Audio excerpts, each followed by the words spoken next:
Hi viewers, ఈ వీడియోలో cauliflower pakodi ఎలా తయారు చేసుకోవాలో చూద్దాము. ముందుగా ఒక కాలీఫ్లవర్ని తీసుకోండి. కాలీఫ్లవర్ని ఒలిచేసి వేడి నీళ్ళలో వేసేసి అలానే ఒక 5 మినిట్స్ వదిలేసేయండి. అలా వేయడం వల్ల అందులో ఏమన్నా పురుగులు ఉంటే చనిపోతాయి. ఒక బౌల్ని తీసుకోండి, అందులోకి తగినంత కార్న్ఫ్లోర్ని వేసుకోండి. కార్న్ఫ్లోర్ అన్న వేసుకోవచ్చు, లేదంటే మీ దగ్గర బియ్యం పిండి ఉంటే బియ్యం పిండిని కూడా వేసుకోవచ్చు. ఒక 3 టేబుల్ స్పూన్స్ వేసుకున్నాక అందులోకి శనగపిండిని కూడా ఒక 3 టేబుల్ స్పూన్లు అయితే వేసుకోండి. శనగపిండిని వేశాక అందులోకి తగినంత కారాన్ని అయితే వేసుకోవాలి. కారాన్ని మీరు తీసుకున్న కాలీఫ్లవర్ సైజుని బట్టి మీకు మీ పిల్లలు ఎంత కారం అయితే తింటారో దాన్ని బట్టి వేసుకోవాలి.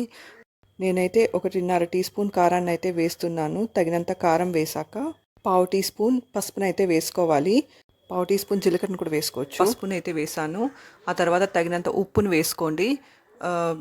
ఒక టేబుల్ స్పూన్ రెడ్ చిల్లీ ఫ్లేక్స్ని అయితే వేసాను. ఇది వేయడం వల్ల టేస్ట్ బాగుంటుంది. ఇంకా 1 tablespoon ginger garlic paste అంటే అల్లం వెల్లుల్లి పేస్ట్ని అయితే వేసాను. ఒక ఉల్లిపాయని సన్నగా కట్ చేసి వేసుకోండి. ఇవన్నీ బాగా మిక్స్ అయ్యేలాగా కలుపుకోవాలి. ఒక టేబుల్ స్పూన్ ఆయిల్ వేసేసి బాగా మిక్స్ చేసేసుకోండి. కొంచెం కొంచెం నీళ్ళు వేసుకుంటూ బాగా మిక్స్ చేసేసుకోండి. మరీ థిక్గాను ఉండకూడదు, అలానే మరీ థిన్గాను ఉండకూడదు.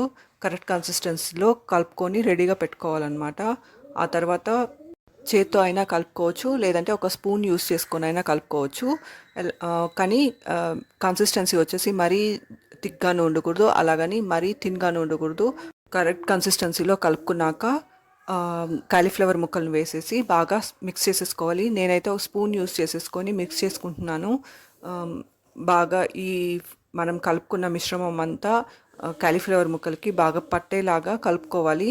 ఆ తర్వాత నేనైతే ఒక 2 పచ్చిమిర్చిని సన్నగా కట్ చేసుకొని వేస్తున్నాను. ఇంకా కరివేపాకు, కొత్తిమీరని కూడా సన్నగా కట్ చేసేసి వేస్తే టేస్ట్ బాగుంటుంది. ఇవన్నీ వేసాక స్పూన్ యూస్ చేసుకొని బాగా మిక్స్ చేసేసుకోండి.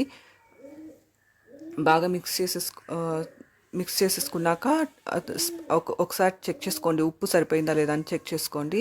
ఒక పెనంలో ఆయిల్ని వేడి చేసుకోండి. మరీ ఎక్కువ ఆయిల్ అయితే వేసుకోకూడదు. మనం డీప్ ఫ్రైకి సరిపడా ఆయిల్ని అయితే వేడి చేసి స్పూన్ యూస్ చేసినా వేసుకోవచ్చు, లేదంటే చేతితో కూడా వేసుకోవచ్చు. వేసేసి గోల్డెన్ బ్రౌన్ కలర్ వచ్చేంత వరకు 2 పక్కల గరిటతో తిప్పుకుంటూ కాల్చుకుంటే కాలీఫ్లవర్ పకోడా రెడీ అయిపోతుంది. ఈ రెసిపీ అయితే రసంతో చాలా బాగుంటుంది. పిల్లలు రసంతో పెట్టామంటే చాలా ఇష్టంగా తినేస్తారు. ఒకసారి ట్రై చేసి చూడండి. కాలీఫ్లవర్ చాలా హెల్దీ.